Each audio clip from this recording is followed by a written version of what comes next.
Sabi ng mga Michael Jordan fan, napakataas daw ng talon ni Michael Jordan at sa buong kasaysayan daw ng NBA, si Jordan daw ang may pinakamataas na talon. Kagaya daw nito sa sobrang taas ng talon ni Jordan, halos umabot na sa ring ang ulo niya. Yan ang sabi ng mga Michael Jordan fan na ganito. Mataas nga ba talaga ang talon ni Michael Jordan?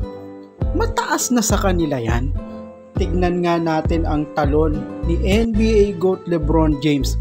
Tingnan nga natin kung umabot man lang sakaling kingan ng talon ni NBA GOAT LeBron James ang buhayang si Michael Jordan. Tignan natin panoorin natin to. Uy, grabe na yan, hanggang dibdib yung ring mga lodi Grabe sinilip pa yung ring Grabe pala ang taas ng talon ni NBA GOAT LeBron James. Ayun sinilip pa yung ring hanggang dibdib yung talon. Samantalang si Michael Jordan, hindi man lang umabot yung ulo sa ring.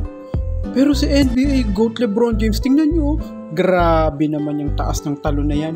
Wala pala sakaling kingan ng talon ni NBA GOAT LeBron James ang talon ni Michael Jordan. Di hamak na mas mataas palang tumalon si NBA GOAT LeBron James sa ipinagmamagaling ng fans ni Michael Jordan na talon ni Michael Jordan. Ngayon alam mo na, pag nagkita sila, ganito lang ang mangyayari niyan.